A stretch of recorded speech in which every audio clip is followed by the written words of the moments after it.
అప్పగించుకున్న తర్వాత నీ పాత జీవితం వదిలిపెట్టేసి నూతనమైనటువంటి విధానంతో జీవిస్తూ దేవుని యొక్క వాక్యానుసారంగా జీవిస్తున్నప్పుడు అప్పుడు ప్రభు యొక్క భయము, ప్రభు యొక్క అభయాస్తము నాకు తోడుగా ఉంటుంది. ఎటు పడితే అటు తిరిగి కదా, గత వారం అంటే ఎటు తిరిగితే అటు దినాలన్నీ కదా, ఎటు పడితే అటు లోకంలో ఇష్టానుసారంగా తిరిగి వచ్చేసి ప్రభా నన్ను ధైర్యపరచు, ప్రభా నీ సన్నిధిలో చేర్చుకో అంటే కదా, ఇదేమన్నా సంభవమేనా? కాదు. అయితే యేసుక్రీస్తు ప్రభువుని సొంత రక్షణగా అంగీకరించి నీ జీవితం మారిపోయిన తర్వాత మరి ప్రభు అంటున్నాడు, మరి భయపడకము, నమ్మిక మాత్రం ఉంచు. యాకోబు విషయంలో చూసుకుంటూ వచ్చావు గత రాత్రి కదా. యాకోబు దేవునికి సన్నిధికి వచ్చాడు. అయ్యా నీ పేరేం పేరు అడుగుతూ వచ్చాడు. అయ్యా నా పేరు యాకోబు. యాకోబు దేవుని సన్నిధిలో ఉన్నది ఉన్నట్టుగా చెప్తూ వచ్చాడు. దేవుని సన్నిధిలో ఉన్నది ఉన్నట్టుగా చెప్తూ వచ్చాడు. అదే యాకోబు తన తండ్రి దగ్గరికి వెళ్తున్నప్పుడు నాకు ఏశావు అని చెప్పాడు. తండ్రితో అబద్ధం చేశాడు. తండ్రితో మరి ఆదిగా ప్రవర్తించి తనకు అన్నకు రావాల్సిన వాటను తాను మొత్తము తీసుకొని జ్యేష్ఠ కుమారుడిగా అనిపించుకుంటూ వచ్చాడు. చూడండి ఎంత పెద్ద నేరం కదా, దానికి ఎంత పెద్ద శిక్ష చేసినా అని ఈ లోకంలో మనం చూస్తున్నట్లయితే పిల్లల కోడ్ ప్రకారంగా మరి ఎంత పెద్ద మరి ఆ శిక్షణ ఉంటుంది. అంటే అంతగా మోసం చేసినటువంటి యాకోబు దేవుని సన్నిధికి వచ్చాడు. తనకి నిజ స్థితిని తాను ఒప్పుకుంటూ వచ్చినప్పుడు మరి దేవుడు తనను ఆశీర్వదించేవాడుగా ఉంటాడు. ఎందుకంటే నీ పేరు యాకోబు కాదు, ఇప్పుడు నీ పేరు ఇశ్రాయేలు అనబడదు. అందుకే దేవుని సన్నిధికి వచ్చినప్పుడు నీ జీవితం మార్చబడాలి. దేవుని సన్నిధికి వచ్చినప్పుడు నీ జీవితానికి మార్చబడాలంటే ఏం చేయాలా? మనం ఏం చేస్తున్నాం? రాత్రి యాకోబు దేవుని సన్నిధిలో పెనుగులాడుతూ వచ్చాడు. అది నీ జీవితం మారాలంటే ఏం చేయాలా? పెనుగులాడమంటే మళ్ళొకసారి మాట్లాడుకుందాం. రాలేదు కాబట్టి మీరు చెప్తాను. మళ్ళొకసారి 32 వచ్చేయాలనుకుంటా కదా, 24, 32, 24.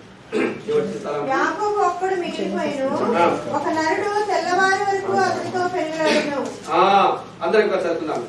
32, 24. ఆది కాండం 32, 24 చదవండి. యాకోబు ఒకడు మిగిలిపోయాను, ఒకడు తెల్లవారు వరకు అతనితో పెనుగులాడెను. యాకోబు ఒంటరిగా దేవుని యొక్క సన్నిధిలో తను ప్రార్థన చేస్తున్నాడంట. చూడండి మరి కింది భాగం చదవండి. కింది భాగం అదిగా తాను అతని గెలవకుండా చూసి తొడగూటి మీద అతనిని కొట్టెను. అప్పుడు అతడు ఆయనతో పెనుగులాడటం వలన యాకోబు తొడగూడు వసలెను.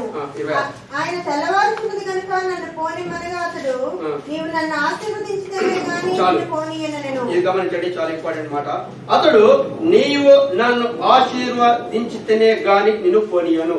తను ప్రార్థిస్తూ వచ్చాడు, తన విషయం ప్రార్థించుకొచ్చాడు. అక్కడ ఎవరున్నారు? అక్కడ నీవు నన్ను అంటే తన కొరకు తను ప్రార్థన చేసుకుంటూ వచ్చాడు. దేవుడి యొక్క సన్నిధిలో రాత్రంతా పెరుగులాడినట్టు కదా, రాత్రంతా పెరుగులాడుతూ వచ్చాడంటే నీవు నన్ను బాబా దేవుడి మందిరానికి వస్తాం, సంతోషం కోసం ప్రార్థన చేస్తాం కదా, వాళ్ళని ఆస్వాదించు, వాళ్ళని బాగు చేయు, వీళ్ళని బాగు చేయు, వాళ్ళ జీవితం మార్చిపెట్టు. కరెక్టే. అందరికంటే ముందు నీ జీవితం మారిందా? నువ్వు ప్రార్థిస్తున్నావు కరెక్టే, నీ జీవితం మారిందా? ఇప్పుడు యాకోబు తన జీవితం గురించి తాను కేవలం యాకోబు తన హింసెల్ఫ్ అంటే తానే అంటే తన జీవితం కొరకే తను దేవుని సన్నిధిలో పోరాడుతూ వస్తున్నాడు. పిల్లరా, ఎవరైతే రక్షించబడిన వారు మరి రక్షించబడిన తర్వాత వారు ప్రార్థన చేస్తూ వస్తారని మనం చూసుకుంటూ వచ్చాం. అంటే నువ్వు ప్రార్థన చేసేవాడిగా ఉంటావు. రక్షించబడ్డావు, ప్రణేసి క్రీస్తు రక్తం ద్వారా నువ్వు శుద్ధీకరించబడిన తర్వాత ఏం చేస్తావు? ప్రార్థన చేసేవాడిగా ఉంటావు. యాకోబు దేవుని సన్నిధిలో ప్రార్థిస్తున్నాడు. ఎప్పుడైతే ప్రార్థించాడో తనకి జీవితము మారింది. ఇంకా నీ జీవితం మారలేదంటే, ఇంకా ప్రభుకి నీ హృదయం ఇవ్వలేదంటే బహుశా నువ్వు ప్రార్థనలో జీవితంలో తప్పిపోతున్నావేమో. యాకోబు ద్వారా ప్రభునితో మాట్లాడుతూ వచ్చాడు. యాకోబు దేవుని యొక్క సన్నిధిలో తను రాత్రంతా పెనుగులాడుతూ వచ్చినప్పుడు మరి యాకోబుని దేవుడు ఆశీర్వదించాడు. రెండవదిగా తన జీవితాన్ని మార్చాడు. ఇంకా నీ జీవితం మార్చబడలేదంటే బహుశా నువ్వు ప్రార్థన చేస్తలేవు, ప్రభువా నా జీవితం మార్చయ్యా. యాకోబు మరి దేవుని యొక్క సన్నిధిలో పచ్చిగా ఉన్నది ఉన్నట్టుగా దేవుని యొక్క సన్నిధిలో తన హృదయాన్ని విప్పి పెట్టాడు. ప్రభు యొక్క బలిలో మనం పాల్పొందుతాం. యాకోబు అనే యూనియన్ కూడా మరి దేవుని యొక్క సన్నిధిలో ప్రభు పలాని విషయంలో నేను తప్పిపోతూ వచ్చాను, పలాని విషయంలో నేను జారిపోతూ వచ్చానయ్యా, పలాని విషయంలో అనుకునే రీతిగా పాపులో పడుతూ వచ్చానయ్యా, ఇక్కడి నుంచి నేను చేయను ప్రభా, నిన్ను క్షమించు ప్రభా. ఎప్పుడైతే దేవుని యొక్క సన్నిధిలో ఆ రీతిగా యాకోబు బలిలో ప్రార్థన చేస్తామో ప్రభు మన జీవితంలో కార్యం చేయడం ఆరంభిస్తాడు కదా. ఆశీర్వదించి వచ్చాడు కదా యాకోబుని. మరి మన జీవితంలో మరి ఆశీర్వాదములు అంటే దేవుని మనం దీవించాలంటే మనకి జీవితము మరి మార్చబడాలా. ప్రభుకు మనం అప్పచెప్పుకోవాలి. దేవునికి ఆ సన్నిధిలో నేను కూడా ఉన్నదంటగా ప్రభుకు అప్పచెప్పినప్పుడు ప్రభు మన కొరకడ ఒక మరి మార్గము తెరిచేటువంటి వాడిగా ఉంటాడు కదా. ప్రభు యొక్క వాళ్ళు వస్తున్నాం. మరి గత వారం మనం చూసుకుంటూ వస్తున్నాము. మరి యోషువాపాతు రాజులు కూడా యెహోవాను ఆశ్రయించారు కదా. యెహోవాను ఆశ్రయించుడి, యెహోవాను నమ్ముకొనుడి, ఆయనకి ఆశ్రయముగా ఉండును.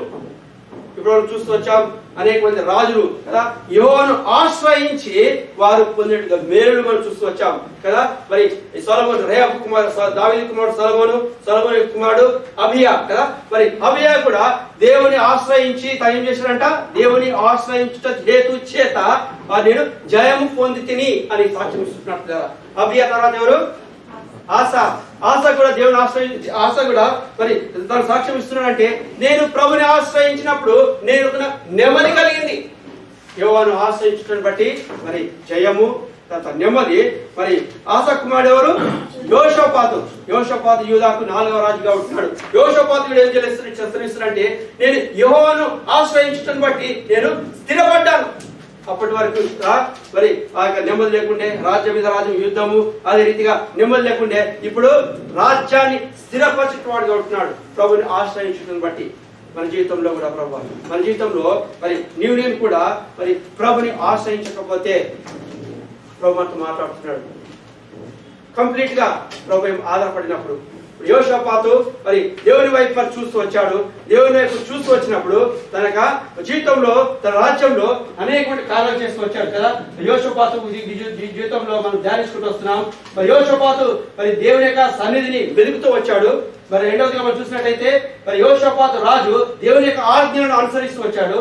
తర్వాత యోషపాతు మరి దేవుని యొక్క మార్గం నడుచుకొనిచ్చు అన్య దేవతల విగ్రహం అన్నిటిని పడగొడుతూ మరి వచ్చేట్టు వాడుగా ఉంటున్నాడు.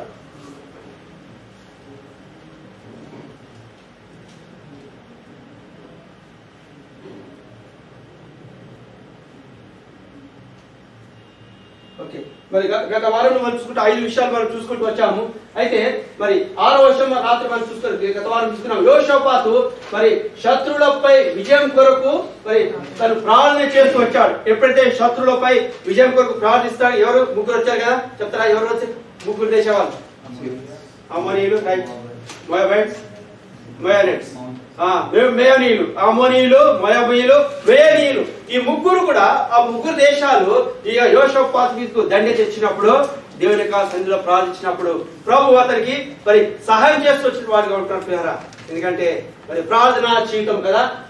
శత్రువుపై విజయం కొరకు ప్రార్థన చేస్తూ వచ్చాడు. నీ జీవితంలో నా జీవితంలో శత్రువుపై నువ్వు పోరాడాలంటే మరి ప్రార్థన చేసేటట్టు వారికి ఉండాలి. మన జీవితంలో మరి ప్రార్థన తక్కువైపోతే సమస్యలు కూడా మరి ఎక్కువైపోతాయి. సో కాబట్టి యోషపాతు తను రాజుగా ఉండి మరి తాను ఏం చేస్తున్నాడంటే మరి దేవుని యొక్క సన్నిధిలో తను సమస్యను బట్టి తను ప్రార్థన చేసేటట్టు వాడిగా ఉంటున్నాడు. ఎందుకంటే మన జీవితంలో కూడా మరి మన జీవితంలో సమస్యను బట్టి కూడా దేవుని యొక్క సన్నిధిలో ప్రార్థించినప్పుడు యోషపాతు ఏ రీతిగా ఆయన మరి విజయాన్ని దయచేసినాడో అటు విజయం మనకు దేవుడు మనకు దయచేసేటువంటి ఉంటాడు. మనం చూసుకుంటూ వచ్చాం కదా.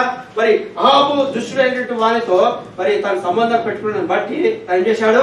మరి ఆ రామోత్ గిల్గాదు కొండ పైన అయ్యా నువ్వు మరి మారు వేషంలో రా అన్నప్పుడు యోషపాతుని పట్టుకున్నారు. ఒకటి వరకు మనం చూసాము.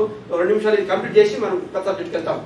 ఎక్కడ రామోత్ గిల్గాదు మీద మరి ఇతడే అహాబు రాజు అనుకొని ఆ సిరియా సైనికులు తను పట్టుకొని చూస్తాను కథడు ఎవరు? యోషపాతు. అరే యోషపాతు పట్టుకున్నారు కదా. అప్పుడే యోషపాతు ప్రభుని మొరపెట్టుకున్నప్పుడు అతన్ని కనికరించాడు. యోషపాతు తనకి జీవితంలో నమ్మకంగా ఉంటూ వచ్చాడు, కానీ ఒక విషయంలో పొరపాటు చేస్తూ వచ్చాడు. అహాబు మరి దుష్టుడైనటువంటి అహాబుకి తన కుమారుని ఇచ్చాడు. తన బిడ్డను కోడలిగా చేసుకున్నటువంటి కారణం బట్టి తను ప్రమాదంలో పడిపోయినాడు. ఏంటంటే మరి మరణానికి సమీపంగా వచ్చాడు. ఆ అహాబే తన్ని మరి ఆ యొక్క యుద్ధంలో చనిపోవాల్సింది. చివరి క్షణంలో మరణాపాయం నుండి మరి యోషపాతును ఏం చేశాడు? రక్షించాడు. ఎందుకొరకు? ఇన్ని ఆజ్ఞలు చేస్తూ వచ్చాడు కదా. మొదటి నుంచి 5 ఆజ్ఞలు చేస్తుంటూ వచ్చాడు, కానీ ఒకసారి తప్పిపోయినప్పుడు ప్రభువా నన్ను కరుణించు, ప్రభువా నన్ను క్షమించు ప్రభువా తను ప్రార్థన చేసినప్పుడు క్షణంలోనే ఆ సిరియా సైనికుల చేతి నుంచి తను తప్పించబడ్డాడు. తప్పించబడిన తర్వాత మరి కింది భాగంకి వచ్చినట్టయితే ఆ అహాబుని అంట గురి చూడకనేనంట. ఆ మాట చదువుకుని ముందుకెళ్దామండి. 19వ అధ్యాయము 31 వస్తుంది. 19:31 సిరియా రాజు ఆల్రెడీ సిరియా రాజు తన సైనికులకు శతాధిపతులకు ఆ కమాండర్స్ కి ఏమాజ్ఞ ఇచ్చిందంటే మీరేం చేయాలా, సిరియా రాజు మీరు ఇశ్రాయేలు రాజుతోనే యుద్ధం చేయండి. ఎవరు ఇశ్రాయేల్ రాజు? అహాబు. ఎవరండి? మీరు అహాబుతోనే మీరు టార్గెట్ అంతా ఎవరిది? అహాబుతోనే మీరు చంపాలి, లేకపోతే అహాబుతో మీరు యుద్ధం చేయాలి. మిగతా వాళ్ళతో మీరు యుద్ధం చేయకూడదు. మరి అదములతోనేను అధికులతోనూ చేయవద్దని అతనితో కూడిన రథాధిపతులకు ఆజ్ఞ ఇచ్చాడు. చూడండి, ఆల్రెడీ ఆజ్ఞ ఇచ్చాడు. సో కింది బాబు రండి, మరి 31వ వచనం చూడండి. కాగా యెహోషాపాతు కనబడటతోనే రథాధిపతులు అతడు ఇశ్రాయేలు రాజు అనుకుని యుద్ధం చేయుటకు అతను చుట్టుకొనిరు గాని యెహోషాపాతు మొరపెట్టినందున యెహోవా అతనికి సహాయం చేసెను. దేవుడు అతని యొద్ద నుండి వారు తొలగిపోయినట్లు చేసెను. 33 అప్పుడు అతడు గురి చూడకే తన వీటిని ఎక్కుపెట్టి ఇశ్రాయేలు రాజును అతని కవచపు బంధుల సందును కొట్టగా అతడు నాకు గాయం కలిగినది, నీ చెయ్యి త్రిప్పి దండలో నుండి నన్ను కొనుక్కోమని తన సారథితో అనెను. ఆ దినమున యుద్ధము ప్రబలమైనను అయినను ఇశ్రాయేలు రాజు అస్తమయం వరకు సిరియన్లకు ఎదురుగా తన రథమందు నిలిచెను. చూడండి, యాక్చువల్లీ ఎవరు చంపాలనుకున్నాడు చెప్తాడు? అహాబు. ఇక్కడ అహాబు చనిపోయాడు. గురి చూడకనే సిరియా సైనికుల చేతిలో ఈ అహాబు రాజు చనిపోయాడు. యాక్చువల్లీ అక్కడ కావాల్సింది ఎవరు? అర్థం కాలేదండి. అక్కడ యోషాపాతు చనిపోవాల్సింది. అంటే అహాబు రాజు కుట్ర చేసినాడు యోషాపాతుని ఆ స్థలంలో వారికి సైనికుల చేతిలో అతడు చనిపోతాడని చెప్పేసి మారువేషంలో వచ్చాడు. ఒకవేళ మారువేషంలో వచ్చినప్పటికీ ఆవు తప్పించుకోగలిగా లేరా? తప్పించుకోలేదు. తన ప్రియుడు, ఎందుకంటే తన ప్రియుడు నిద్రించుండగా నేను అతనికి ఆహారం పెట్టేదని చెప్పి వాక్యం చూస్తున్నాం ప్రియారా.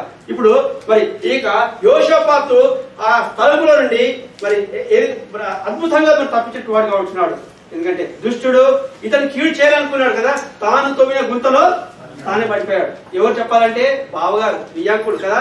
ఈ బావగారి మొత్తం చేసినప్పుడు ఎంత ఎంత అంటే అలాంటి అంటే దేవునికి అవిధేయులతో, దేవునికి మనము మరి అపనమ్మకస్తులతో అంటే ఈ లోకస్తులతో మనం సంబంధం పెట్టుకున్నప్పుడు అనేక కీడులకు మనము మరి లోనేటువంటి వారు ఉంటాం అనేటువంటి ఆ విషయాన్ని ఈ అహాబు తర్వాత యోషాపాతు జీవితం ద్వారా ప్రభుత్వం మాట్లాడుతున్నారు. అనవసరమైన వారితో మనము సంబంధము పెట్టుకోకూడదు. పెట్టుకున్నట్టయితే ఇలాంటి చిక్కుల్లో మనం పడిపోతామని చెప్పేసి ప్రభుత్వంతో మాట్లాడుతూ వచ్చాడు. అంటే మరి యోషాపాతు శత్రుల మరి పై విజయం కొరకు తను ప్రార్థన చేశాడు. ఆరంభము కనుక పనికి ముందు ప్రార్థన చేశాడు కదా. యోషాపాతు ఏం చేశాడు? ఈ ముగ్గురు కూడా తన రాజ్యం మీదకి యుద్ధానికి వస్తున్నారని తెలిసినప్పుడు ఏం చేశాడు? నీవే మాకు దిక్కు అని చెప్పేసి తాను ప్రార్థన చేశాడు. మొట్టమొదటిగా యూదా దేశం అంతట్లో ఉపాస ప్రార్థన ప్రకటించాడు. ఫస్ట్ ఈ అనౌన్స్ ప్రేయర్. పలానా యుద్ధం మన మీదకి వస్తున్నారంటే దాన్ని చేశాడు, ప్రార్థన చేశాడు. కాబట్టి ఇప్పుడు ఏం చేశాడు ప్రభు? అరే మొట్టమొదట నాకు ప్రార్థన చేశాడు, నన్ను అడిగాడు. కాబట్టి ప్రభు ఇప్పుడు is an under control, is control కదా. ఇప్పుడు మోడీ గారు మన ఇండియాలో మన ఊరికి వచ్చింది అనుకో, ఢిల్లీ నుంచి హైదరాబాద్కి వచ్చాడు అనుకోండి. హైదరాబాద్కి వచ్చినప్పుడు ఏం చేస్తారు? నెల రోజుల ముందు ఏం చేస్తారు? Military they will take his hand over. ఇవ్వండి, జ్ఞాపకం దానికి మాట. హైదరాబాద్ ప్రాంతం వచ్చిందంటే ఏ ప్రాంతానికి అయితే చేస్తారో ఆ ప్రాంతంలో ఆ పోలీసు ఆ మిలిటరీ ఏం చేస్తారంటే మొత్తం వాళ్ళ అండర్లో ఉంటారు. ఆ నెల రోజుల నుంచే డిటెక్టర్ పెడతారు, చెకింగ్ చేస్తారంటే మొత్తం ఆ ప్రాంతం అంతా వాళ్ళక ఆధీనంలో ఉంటుంది. ఎప్పుడైతే యోషాపాతు ప్రార్థన చేశాడు, ప్రభువా ఇంత పెద్ద సైన్యము, లక్షల మంది సైన్యం దానికి వస్తుంది, నేనైతే అపాత్రుని కదా, బలము లేనటువంటి వాడిని, ప్రభు నిమిత్తమై దేవునికి సన్నిధిలో ప్రార్థించినప్పుడు ప్రభు ఏం చేస్తాడు? భయపడకము, నువ్వు నిలబడంతే, నేను ఈ పక్షంగా నేను యుద్ధం చేస్తాను అంటే ఎప్పుడైతే నువ్వు ప్రార్థించావో అప్పుడే తనకు దూతను నీ చుట్టూ కావాలించేటువంటి వాడిగా ఉంటున్నాడు. తన దూతలకు సైన్యము మరి మరి ఆర్డర్ ఇచ్చేటువంటి వాడిగా ఉంటున్నట్లేదా. అందుకే పనికి ముందు పనికి తర్వాత. అందుకే మనం ప్రార్థన చేస్తాం కదా. అబ్రాహాము దాసుడు ఏలియా జరిపేశాడు. పనికి ముందు ప్రభువా ఈ పనికి వెళ్తున్నాను అమలుపరచు. యేసుక్రీస్తు ప్రభువారు కదా రెండు చేపల 5 రొట్టెలకి ఏం చేశాడు? తిన్నాక ప్రార్థన చేశాడా, తినక ముందు ప్రార్థన చేశాడా? బ్రదర్స్ ఇప్పుడు చెప్పాలా? మీకు చాలా సందేహాలు వస్తున్నాయి. ఈ సందేహాన్ని మీకు ఈరోజు చెప్పాలనుకుంటున్నాను. చెప్పండి, తిన్నాక ప్రార్థన చేస్తారా, తినక ముందు ప్రార్థన చేస్తారా? తినక ముందు ఏం చేస్తారు? ప్రార్థన చేస్తారు. అది ఏ విషయమైనప్పటికీ ఆరంభ ప్రార్థన చాలా ప్రాముఖ్యమైనటువంటి. వడ్డించే ముందు ప్రభా ఇక భోజనాన్ని ఆశ్రయించు ప్రభా. అయిపోయింది, భోజనం చేస్తున్నావు, అప్పుడు పని సాధిస్తున్నావు, గంట పెట్టి తిప్పుతున్నావు, అది పని ఆరంభమైంది. ఆరంభం ప్రార్థన చేయు. అన్నం ప్రార్థనే కాదు, నీ వ్యక్తిగత జీవితంలో ఎక్కడైనా సరే ఏ చిన్న విషయానికి వెళ్ళినప్పటికీ ఆరంభంలో ప్రార్థన చేయి. ప్రభా ఈ విషయానికి నేను వెళ్తున్నాను, ప్రభా ఆశీర్వదించు, ఈ విషయానికి వెళ్తున్నాను, నాకు తోడుగా ఉండు. చూడు, యోషాపాతు తాను దేవునికి సన్నిధిలో ప్రార్థించినప్పుడు కదా, తాను ఎప్పుడు ప్రార్థించాడో మనకి తెలియదు, కానీ ఈ యుద్ధం ఎప్పుడు జరిగిందో మనకు తెలియదు. ఎప్పుడైతే ప్రార్థించిన దినాన్ని నుండి ఆల్రెడీ ఇప్పుడు అదంతా హ్యాండ్ ఓవర్. యోషాపాతు చుట్టూ కూడా దేవుని యొక్క సైన్యాన్ని ఉంచినట్టు వాడు వస్తున్నాడు. ఒకవేళ ఈ ఆహాబు ఆ యొక్క దుష్టుడైనటువంటి ఆ పన్నాగములో మానవ రీతిగా తను పడిపోయాడు, చిక్కుకున్నప్పటికీ మరి ప్రభు అతన్ని రక్షించే వాడుగా ఉంటున్నాడు కదా. మన జీవితంలో కూడా ఒక విశ్వాసిగా ఉండి, దేవుని యొక్క బిడ్డగా ఉండి, అనవసరమైనటువంటి అన్య జనులతో నువ్వు పొత్తు పెట్టుకోకూడదు. కొత్త అంటే రేపు పొద్దున వాళ్ళ దగ్గర పక్కకు కూర్చొని పనిచేయదు అంటున్నా, ఒకవేళ నీ కంపెనీలో పనిచేయదు అంటున్నా, చెయ్యు, కానీ ఇలాంటి వియాంకులు పెట్టుకో. అది చెప్తాను. దేవుడికి వాక్యం చెప్తుందంటే రేపు పొద్దున అన్న చెప్పినాడు కాబట్టి ఇక వదిలిపెట్టేసి ఇట్లా కూర్చో. అన్న జనులతో పని చేయదన్నాడు, లోకస్తులో పని చేయమన్నాడు కదా, సీట్ కదా హిందూస్తో కూర్చోవద్దని చెప్పేసి ఇంట్లో కూర్చుంటే అది కాదు. అనవసరమైన వారితో అనవసరమైన సంబంధం పెట్టుకోకూడదు. అంటే నువ్వు క్రైస్తవుడవు, దేవుని యొక్క బిడ్డవు, మారు మనసు పొంది రక్షణ అనుభవంలో ఉన్నటువంటి వాడు, ఇన్ని సంవత్సరాల నుంచి ఉన్నాడు, ఏదో 2 లక్షలు ఇస్తారు కదా తన గొడవ తెచ్చిపెట్టుకుంటే. యజబేలు అట్నే ఇచ్చింది కదా. ఇప్పుడు ఆహాబు యొక్క భార్య ఎవరు? యజబేలు. ఆహాబు దేవుని యందు భయభక్తులు కలిగినటువంటి వాడు ఆహాబు. తన భార్య యజబేలు ఎవరు? యజబేలు బయలు దేవతలను ఆశ్రయించేది, బయలు దేవతలను పూజించేది, అన్య దేవతలను పూజించేది. మనం చూస్తున్నాం కదా, దుబాయ్ లో ఎక్కడ పడితే అక్కడ మసీద్ ఉంటారు కదా, మనసు లేకపోయినా సార్ మసీద్ ఉంటాయి కదా, గమనించారా? ఎక్కడ పడితే అక్కడ పెద్ద టవర్ లాగా పెడతారు. ఇవే అప్పుడు ఇస్రాయేల్ దేశంలో బయలు దేవతల స్తూపాలు అంత పెద్దగా కట్టి పెట్టాడు. ఎందుకు? భార్య మాట విన్నాడు, ఆహాబు చేశాడు. భార్య మాట విన్నాడు, ఆహాబు దేవుని బిడ్డలను టార్చర్ పెడుతూ వచ్చాడు. మనం అనుకుంటాం దేవుని బిడ్డలం కదా, రక్షించబడే వాళ్ళము అన్ని ఉండి కూడా చిట్ట చివరిలో టర్నింగ్ పాయింట్ కదా. మరి వివాహ విషయంలో అన్య జనులతో నువ్వు పొత్తు పెట్టుకున్నావు అనుకో, ఈ గతి పడుతుంది. యోషపాతు అంటే అంత భక్తిపాడుగా ఉన్నాడు కాబట్టి దాన్ని ఏం చేశాడు? యోషపాతు తను అంత భక్తిపాడుగా ఉన్నాడు కాబట్టి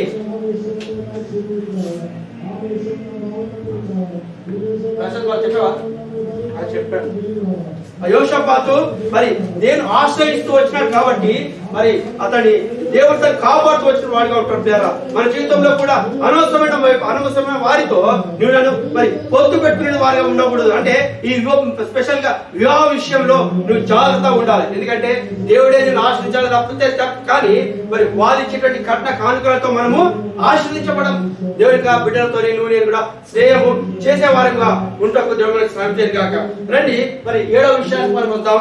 ఇక్కడ మనం చూసుకొస్తాం 7వ విషయము, యోషపాతు దేవునికి కృతజ్ఞతాస్తుతులు చెల్లించాడట. చూడండి ఈ విషయం మనం చూస్తున్నాం. 7వ విషయం కలిసి మనం పాల్పొందుకుందాం.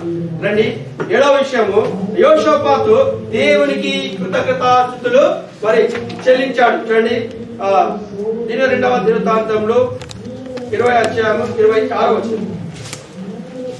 2వ దినవృత్తాంతంలో 20వ అధ్యాయం 26వ వచనం. 4వ దినమున వారు బెరామా లోయలో కూడిరి.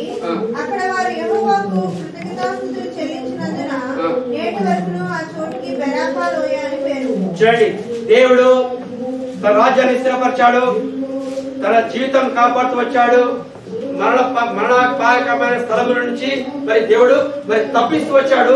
మరి ఆ యొక్క మోయాబీలు, మేమీలు లేదా అమ్మోనీలపై విజయమును అనుగ్రహించినందుని బట్టి ఏం చేస్తున్నాడు? చివరిగా ఏం చేస్తున్నాడు? కృతజ్ఞతాస్తుతి చెల్లిస్తున్నాడు. దేవుని మర్చిపోలేడు. అది యోషపాతు రాజుగా ఉన్నప్పటికీ దేవుడు చేసినటువంటి మేలను తను మర్చిపోకుండా దేవునికి కృతజ్ఞతాస్తులు చెల్లిస్తున్నాడు. ఎందుకంటే 6 దినాలు దేవుడు భద్రపరుస్తూ వచ్చాడు. 6 దినాలు మనను మన పట్ల అనేకమైన గొప్ప కార్యం చేస్తూ వచ్చాడు. ఇప్పుడు చూడ 7వ దినమున మనమందరము మరి బెరాకాలోయలోనికి వచ్చినాం. జ్యేష్ఠులను లోయలోనికి వచ్చి మన ప్రభుని మనం ఆరాధించడానికి దేవుడు పడిచాడు. కొద్దిమంది కదా మరి అనేకులు ఉన్నారు, కానీ చాలా మంది తప్పైన వాళ్ళు ఉన్నారు, చాలా మంది రాలేకపోతున్నారు. వాళ్ళ కాదు మనకు తెలియదు. అయితే యెహోషాపాతు అంత రాజుగా ఉన్నప్పటికీ ఏం చేసినాడు? దేవుడు తన జీవితంలో చేసినటువంటి అంటే తన రాజ్యంలో చేసినటువంటి కార్యాలన్నింటిని బట్టి కూడా తను ఏం చేస్తున్నాడట? దేవునికి కృతజ్ఞతాస్తులు చెల్లించడం అంటే దేవుని మర్చిపోలేడు. అనగా తను మరి నిత్యము మనం మొదటి కదా దేవుని సన్నిధిని నిత్యము వెలికాడు. ఒక్క ఫ్రైడే మాత్రమే కాదు కదా, ఒక ఫ్రైడే మాత్రమే కాకుండా నిత్యము మనం ప్రభు సన్నిధిలో ప్రార్థించే వారికి ఉండాలి. దేవుని యొక్క వాక్యాన్ని చదువుతూ వాక్యానుసారంగా జీవించే వారికి కూడా ఉండాలి. మరి అందుని బట్టి ఆ అనుభవం కలిగిన వారు కాబట్టి చివరిగా దేవునికి కృతజ్ఞతాస్తులను మరి చెల్లించేటి వారుగా ఉంటున్నాడు కదా. ఎందుకంటే చూడండి తను ఏ రీతిగా కృతజ్ఞతాస్తులు చెల్లించాడు. మరి 2వ వచనం చదవండి. 2వ వచనం 21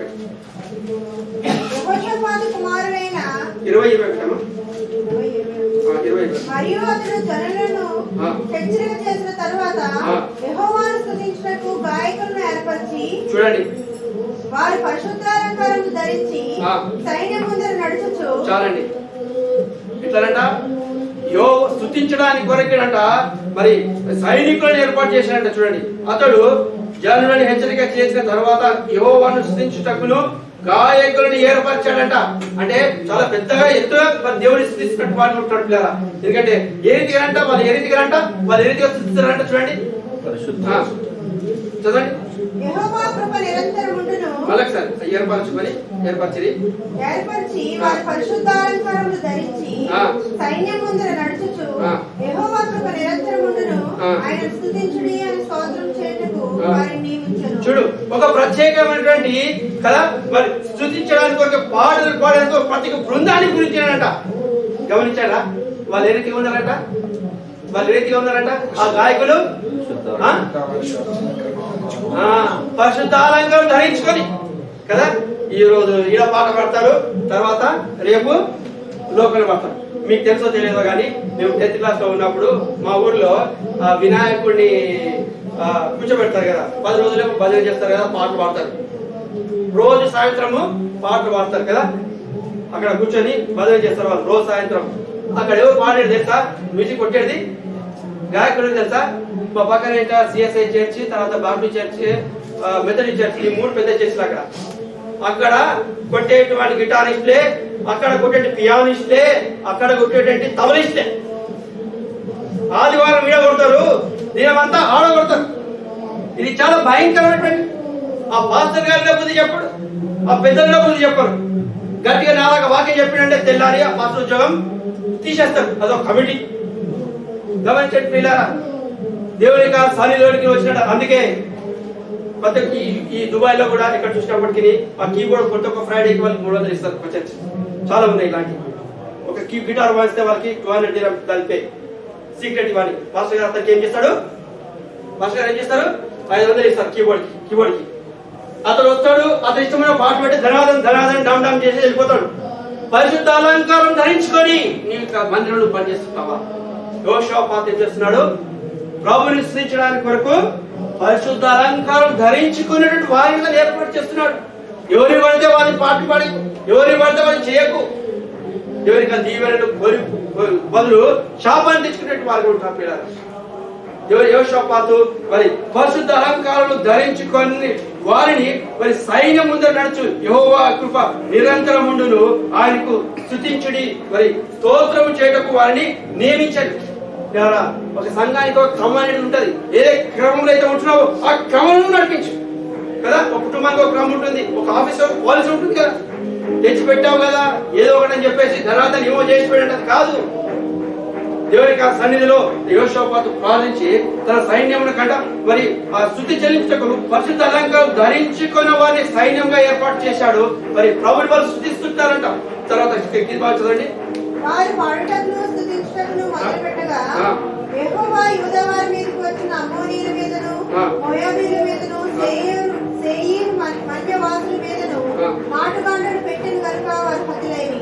చూడండి, ఎప్పుడైతే స్తుతిస్తున్నారో కదా, ఎరికో కూడా ఏమైనా స్తుతించినప్పుడు ఏం చేసినారు? ఏమని? నువ్వు స్తుతించినప్పుడు నీ శత్రులు అందరూ చనిపోయారంట. చూడండి ఇక్కడ ఎట్లా వారు పాడుటకును స్తుతించుటకును మొదలు పెట్టగా యెహోవా యూదా వారి మీదకి వచ్చిన అమ్మోనీయులు, మోయాబీయులు, షేరీం నివాసుల మీద మాటుగాడులు పెట్టదు కనుక వారు హతులైపోయారట. చూడండి, ప్రభుని స్తుతించారు. ప్రభుని స్తుతించారు అంటే వారు మరి ఆ యొక్క వాళ్ళు అంటారు కదా, మన గాంధీ మహాత్ముడు అనేవాడు కదా, కత్తితో కానీ కలముతో కదా, మరి కలముతో జయించాలంట. అంటే పరిశుద్ధాత్మ ద్వారా వీళ్ళు మరి జయించే వారుగా ఉంటారంట. శత్రువులు వచ్చినప్పుడు వాళ్ళు స్తుతించారు. ఆ యొక్క స్తుతి వల్ల ఆ యొక్క 3 రాజ్యాల మంది వాళ్ళు మరి చనిపోతూ హతులైపోయినారంట పిల్లలు. ఎందుకంటే వారు దేవుని యొక్క సన్నిధిలో వారు మరి ఆ రీతిగా భయభక్తులుగా ఉండి వారు మరి పరిశుద్ధ అలంకారాలను ధరించుకున్న వారై వారు శత్రువు మీద వాళ్ళు స్తుతి గీతం పాడినప్పుడు మరి శత్రువులంతా కూడా మరి హతమైపోయినట్టుగా మనం చూస్తున్నాం. ఎందుకంటే మరి యోషాపాతు మరి దేవుడు చేసిన మేలుని బట్టి వాళ్ళు 4వ రోజు మరి ఎక్కువ రోజులు కాకుండా 4వ రోజున వాళ్ళు బెరాకా లోయలో మరి స్తుతి చెల్లించారు. బెరాకా అనగా మరి స్తుతి, బెరాకా అనగా స్తుతి. వాళ్ళు బెరాకా లోయలో కూడి మరి దేవుని యొక్క ప్రజలందరూ కూడా మరి దేవుని స్తుతి వారిగా ఉంటున్నాడు. ఎందుకంటే మరి ఆసా యోషాపాతు తన తండ్రి అయినటువంటి ఆసా యొక్క మరి అడుగు జాడలు నడుచుకున్నారు. 32 చూడండి, 20:32.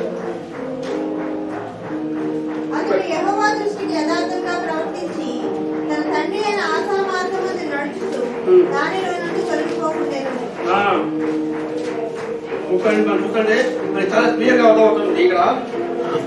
మరి యెహోవా దృష్టికి యథార్థంగా ప్రవర్తించాడు. తన తండ్రి ఆసా మార్గములందు నడుచుతూ దాని నుండి తొలగిపోలేడు కదా. పెద్దల మూట సద్ది మూట అంటారు కదా పెద్దవాళ్ళు. తన తండ్రి మార్గంలో, తన తండ్రి యెహోవా మార్గంలో గుండా తను మరి నడుస్తూ వచ్చాడు. మరి నడిచినప్పుడు దాన్ని తొలగకుండా పోయినట్టు పిల్లలు. ఎందుకంటే ఎప్పుడైతే తాను ఆ రీతిగా మరి ఆ తండ్రి యొక్క అడుగు జాలలో నడుస్తూ వచ్చాడు, యెహోవా యొక్క మరి ఆ యొక్క మార్గంలో తను నడుస్తూ వచ్చాడు, దేవుణ్ణి పూర్ణ హృదయంతో మరి తను సేవిస్తూ వచ్చాడు, నిత్యము మరి దేవుని ఆరాధించేటువంటి వాడిగా ఉంటుంటారా, యెహోవా తను ప్రార్థన చేసేటువంటి వాడిగా ఉంటాడు. నువ్వు నేను కూడా యోషాపాతు వాలే ఆ రీతిగా మరి ఉండాలని చెప్పేసి మరి దేవుని యొక్క ఆశ ఉంటుంది పిల్లరా. ఎందుకంటే బలహీనులు అని ఒప్పుకున్నాడు కదా. ఏం చేశాడు యోషాపాతు? బలహీనులు ప్రభువా. 2:16 చూడండి, 16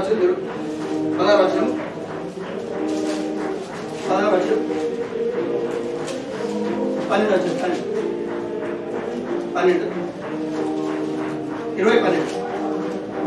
మా దేవా, నీవు వారికి తీర్పు తీర్చవా? మా మీదికి వచ్చి గొప్ప సైన్యంతో యుద్ధం చేయటకు మాకు శక్తి చాలదు, ఏమి చేయటకును మాకు తోచదు, నీవే మాకు దిక్కు అని ప్రార్థన చేసెను. నీవే మాకు దిక్కు, మాకు ఏమి చేయటకు మాకు శక్తి లేదు అంటే కంప్లీట్ గా యోషాపాతు తన రాజ్యాన్ని, తన సైన్యాన్ని కదా, తన అధికారాన్ని కదా ఏమాత్రం ఉపయోగించకుండా ప్రభువా నేను బలహీన ప్రభు అని చెప్పేసి దేవుని యొక్క సన్నిధిలో తన హృదయపూర్వకంగా తాను అప్పచెప్పుకున్నట్టు వాడిగా ఉంటున్నాడు. అంటే నేను ఏమి కాను ప్రభా, నీవే మరి నీ చేయని చెప్పేసి మరి వాళ్ళకి ప్రార్థన చేసినప్పుడు 16వ వచనంలో చూసినట్టయితే రేపు వారి మీదకి పోడి వారు జీదు అని ఎప్పుడు మార్గంలో వచ్చేదిరు. 15 చెప్పింది బాబు. ఈ గొప్ప సైన్యములకు 15 ఈ గొప్ప సైన్యములకు మీరు భయపడుడి, ధైర్యపడి, ఈ యుద్ధము మీరు కాదు దేవుడే జరిగించును. చూడండి, ఎప్పుడైతే ప్రార్థన చేస్తున్నాడో మరి దేవుని యొక్క సేవకుడు తనకి అభయం ఇస్తున్నాడు. ఏదంటే మరి మీరు భయపడకుడి, జడియకుడి, ఈ యుద్ధము మీరు కాదు దేవుడే జరిగించడు కదండి. దేవుడు జరిగించాడు కదా, దేవుడు జరిగించాడు కదా. దేవుడు విజయం ఇచ్చాడు. విజయం ఇచ్చడమే కాకుండా మరి ఆ యొక్క శత్రు సైన్యంలో నుండి తన ప్రాణాపాయమును కూడా మరి దేవుడు అతనికి తప్పించేటట్టు వాడుగా ఉంటున్నాడు. అందును బట్టి బెరాకా లోయలో 4వ రోజున మరి తాను ప్రభుని స్తుతించినట్టుగా ఉంటున్నాడు. మన జీవితంలో దేవుడు చేసినటువంటి కార్యములను బట్టి బహుశా నువ్వు మర్చిపోతున్నావేమో. అయితే ప్రభు జ్ఞాపకం చేస్తున్నాడు. యోషాపాతు వలె ప్రభుని స్తుతించు. ప్రభు నీ పట్ల, నీ కుటుంబం పట్ల చేసినటువంటి కార్యాలను బట్టి మరి యోషాపాతు వలె బహుశా నువ్వు స్తుతించకపోతే నువ్వు ఆరాధించు, ప్రభుకి గణపతి వాడుగా ఉండాలి. యోషాపాతు మీదకి అనేకమైన సమస్యలు వచ్చాయి. యోషాపాతు మీద అనేకటువంటి ఇబ్బందులు తను ఎదుర్కొన్నప్పుడు ఏం చేశాడు? మరి ఉపవాస ప్రార్థన ప్రకటించాడు. ఉపవాస ప్రార్థన ప్రకటించినప్పుడు తన సమస్య నుంచి అన్ని విడుదల పొందుతున్నాడు. ఒకవేళ బహుశా యోషాపాతు వలె నీ కుటుంబం మీదకి, నీ వ్యక్తిగత జీవితంలో ఇలాంటి సమస్యలు వచ్చినప్పుడు నేను ఏం చేయాలి? ప్రార్థన చేసినప్పుడు యోషాపాతు ఏదైతే ప్రార్థన చేశాడో మరి అతి ప్రార్థన ద్వారా మరి నీకు నాకు అతి విజయమును మరి ప్రభు మరి ఇచ్చేటట్టు వాడిగా ఉంటున్నట్టు. ఎందుకంటే చూడండి 25 వచనంలో 29 వచనం ఇశ్రాయేలీయుల శత్రువులతో యెహోవా యుద్ధం చేస్తున్నని దేశంలో రాజముల వారందరూ వినగా దేవుని భయము వారందరి మీదకి వచ్చెను. చూడండి, ఈ ప్రకారము అతని దేవుడు చుట్టూనున్న వారిని జయించి అతనికి నెమ్మది అనుగ్రహింపగా. చూడండి, ఎప్పుడైతే వాళ్ళు జయం పొందించున్నారో మరి పక్క చుట్టూ వారందరూ కూడా భయం కలిగిపోయి ఇప్పుడు దేవుడు వారికి నెమ్మది ఇచ్చినారంట. ఎందుకంటే చాలా సంతోషం కదా ఇది. మరి దేవుడు యోషాపాతుకు మరి నెమ్మది దయచేసిన వాడుగా ఉంటున్నాడు. అంటే యెహోవాను ఆశ్రయించడం బట్టి యోషాపాతు నెమ్మది కలిగింది అతనికి. నీ కుటుంబ జీవితంలో ఇలాంటి సమస్యలు కూడా వెళ్తున్నట్టయితే, నీ వ్యక్తిగత జీవితంలో ఇలాంటి సమస్యలు కూడా వెళ్ళేటైతే మరి యోషాపాతు దేవుని అడుగుతూ వచ్చాడు, ప్రభువా నేను బలహీనుడు, నువ్వు నాకు సహాయం చేయి. కుటుంబం గాడు వ్యక్తిగతంగా దేవునికి సన్నిధిలో మోకరించి యోషాపాతును తప్పించేటువంటి దేవుడు, యోషాపాతుకు తోడైనటువంటి దేవుడు మరి నీకు తోడుగా ఉండడానికి కొరకాయి మరి అభయం ఇస్తున్నాడు. అందుకే భయపడకము, నమ్మిక మాత్రము ఉంచుము. యాజీలతో చెప్పినట్టుగా దేవుడు నీతో చెప్తున్నాడు, యోషాపాతుతో చెప్పినట్టుగా దేవుడు నీతో కూడా చెప్తున్నాడు, భయపడకము, నమ్మిక మాత్రం ఉంచుము. ఎందుకంటే యోషాపాతు దేవునికి సన్నిధిలో మొరపెట్టి వచ్చాడు. ఆయన ఆపదలు, అనేక కష్టాలు, అనేక దుఃఖాలు అన్ని కూడా దేవునికి సన్నిధిలో మొరపెట్టినప్పుడు మరి ప్రభు వారి పక్షంగా చేసినాడంట. భయపడకూడి కదా యుద్ధము మరి యెహోవాది. చూడండి, మనం చూస్తున్నాం కింది మాట చదవండి, 17 మధ్యభాగం చదవండి. యెహోవా దయ రక్షణను మీరు చూచెదరు, భయపడకుడి, జడియకుడి, రేపు వారి మీదకి పోవుడి, యెహోవా మీతో కూడా ఉండును. పై భాగం నిలబడి అంటున్నారు. మీరు యుద్ధ పంక్తులు, యుద్ధంలో మీరు పోట్లాడవలసిన నిమిత్తం లేదు. యూదా వారులారా, యెరూషలేము వారులారా, మీరు యుద్ధ పంక్తులు తీర్చి నిలబడుడి. చాలు, ఇక్కడ ఏమంటాడు? యుద్ధ పంక్తులు తీర్చి నిలబడుడి. అంతే. శత్రు సైన్యము నీ మీదకి వచ్చినప్పుడు ప్రభు నీకు అభయం ఇస్తున్నాడు, నువ్వు నిలబడు. యుద్ధము యెహోవాది, నువ్వు నిలబడు. అంతే, నువ్వు పేరుకు నిలబడు. నీ పక్షంగా ప్రభు కార్యం చేసేటవాడుగా ఉంటున్నాడు. ఒకటి, నువ్వు హృదయపూర్వకంగా అప్పచెప్పు, ప్రభుకు అప్పచెప్పుకో. ప్రభుకు అప్పచెప్తారు, పాస్టర్ గారికి పిలుస్తారు.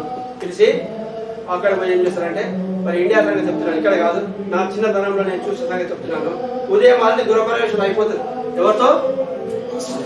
పాస్టర్ గారితో కాదు, పంతులు గారితో. ఇంకా నయం పాస్టర్ గారు కనీసం ఆ ప్రియాటిస్తే. వీళ్ళందరూ క్రైస్తవులు, నవకాల క్రైస్తవ జీవితంలో ఉంటున్నారు. ఇంకా బయటికి రాలేదు. ఉదయం ఆల్రెడీ గంగిరెద్దిన గద్దె తీసుకొచ్చేస్తారు, చుప్పుతారు, పెంట అందరూ పడిపోతుంది. ఈ పాస్టర్ గారు పోయి లేపినట్ట పోయినట్ట దాన్ని పెంట మీద పడిపోయి కింద పడిపోయాడు. ఇది ఎక్కడ పెంట కొత్త ఇంట్లో చూస్తారు కనుక లేదయ్య గారు ఉదయం అయిపోయి ఒక పంతులు గారు చేసిపోయారు. చూడండి, దేవునికి సమర్పించుకో. పొద్దున ఆయన సమర్పించుకుంటూ మధ్యాహ్నం ఇంకో ఆయన సమర్పించుకుంటే ఇంకా దేవుడే కార్యం పెట్ట చేస్తాడు. యోషాపాతు మొదటి స్థానం దేవుడికి ఇస్తూ వచ్చాడు. ఆ రీతిగా ఉన్నట్లయితే నామకార్థ క్రైస్తవ జీవితంలో నుంచి నువ్వు బయటికి రా, దేవునికి అప్పచెప్పుకో. ప్రభువా నా జీవితాన్ని మార్చు. ప్రభు నీ జీవితంలో కార్యం చేసేటువంటి లేరండి, ఇలాంటి వారు లేరా? ఇలాంటి వారు ఉన్నారు. సో కాబట్టి ఇలాంటి వారు ఉన్నారు కాబట్టి యోషాపాతు అలాంటి వారి దేవుని వైపు కదా మనం చూస్తూ వచ్చాం కదా, దేవుని వైపు మళ్ళీ యోషాపాతు.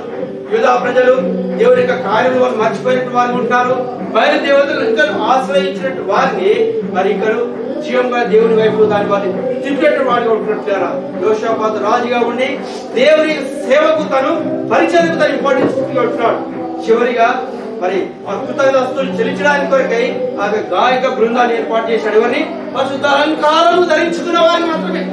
ఎవరిని పడితే వారిని పిల్లలే, అదే తబలు కొట్టండి, మీరు కంజలు కొట్టండి చెప్పేసి.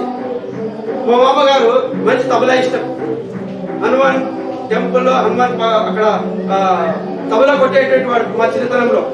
ఎందుకంటే మా మామగారు చిన్నతనంలో ఉన్నప్పటి నుంచి మా ఇంట్లో పెరిగాడు, 10th క్లాస్ వరకు మాతోనే పెరిగాడు. సో కాబట్టి మా నాన్నగారి కండిషన్ బట్టి ఏంటంటే ఏ బంధువులు వచ్చినా వాళ్ళు దేవుని మందిరికి రావాల్సిందే. ఆదివారం వచ్చినా ఇంటికి 10 గంటలకు తాళం. ఎందుకంటే మా అమ్మ గురించి మా నాన్నగారు అంతా వాళ్ళు హైందవులు వాళ్ళందరూ. సో కాబట్టి 10 గంటలకి ఆదివారం నాడు చుట్టాలు వచ్చినా ఆ రోజు తాళం వేసి అందరినీ దేవుని మందిరానికి నడిపించేవాడు. సో కాబట్టి మా మామగారు దాదాపు 7 సంవత్సరాలు మా ఇంట్లో ఉన్నాడు కాబట్టి ప్రైజ్లా ప్రార్థన అన్ని తెలుసు. కానీ అంటే హిందువుడే కాబట్టి ప్రైజ్లా మామూలుగా విషయాలని తెలుసు. తను తబలా కొడతాడు. అయితే అక్కడ చేస్తే తబలా వాయించే వాళ్ళు లేరు. అయితే ఖాళీగా ఉన్నాడు కాబట్టి వచ్చి తబలా కొట్టడానికి వచ్చి కూర్చున్నాడు. చర్చిలో ఈ పాట పాడుతున్నాం, తబలాలు లేవు, తబలా వాయించే వాళ్ళు ఎవరు, తబలాలు ఉన్నాయి. అయితే మా మామ వచ్చి తబలా కొడదామని కూర్చున్నాడు. అక్కడ సేవకుడు గదించాడు, వాయించవలసిన లేదు. ఈ tabla playing is not important. ప్రస్తుత అహంకారంలో ధరించుకోకుండా యేసుక్రీస్తు రక్తంలోని పాపను కడుగొనకుండా నీవు దేవుని మందిరంలో ఏ విషయంలో పాల్పొందని నీవు వీలు లేదు. పిల్లరా, నీ టాలెంట్ ముఖ్యం కాదు, నీ భాష ముఖ్యం కాదు, ఇంకేం ముఖ్యం కాదు. మొట్టమొదటగా నీవు పరిశుద్ధ అలంకారం ధరించుకున్నావా? పరిశుద్ధ అలంకారం ధరించుకున్న వాడమైన తర్వాతనే దేవుని స్థితిని చెల్లిస్తా, దేవుని యొక్క మందిరం పని చేయడం చాలా ప్రాముఖ్యమైన. యోషపాత్రలు చూస్తూ వచ్చాము. పరిశుద్ధ అలంకారములు ధరించుకున్నారు. యోవాను స్థితించుటకు గాయకులను ఏర్పరిచి వారు పరిశుద్ధ అలంకారం ధరించి సైన్యం ముందర నడుస్తున్నారంట కదా. మొట్టమొదటిగా వాళ్ళు నిలబడుతూ వచ్చారు. ప్రియారా, యోషపాతుగా జీవితం ద్వారా ప్రభుత్వంతో మాట్లాడుతూ యోషపాతు ఏ రీతిగా అయితే దేవునికి అప్పచెప్పుకున్నాడు, ఆ రీతిగా మన కుటుంబ సమస్యలు కానీ మన వ్యక్తిగత సమస్యలు కానీ మరి దేవుని దగ్గర పెట్టి యోషపాతు ఏ రీతిగా విజయం పొందినాడో ఆ రీతిగా విజయం పొందిన కొరకై మనకు సహాయం చేయండి కాక. రండి ప్రార్థిస్తున్నాం. దయచేసి త్వరలో వచ్చండి. ప్రభు యొక్క బలంలో మనం పాల్గొంటున్నాం. యోషపాతు జీవితం ద్వారా ప్రభు నీతో మాట్లాడుతూ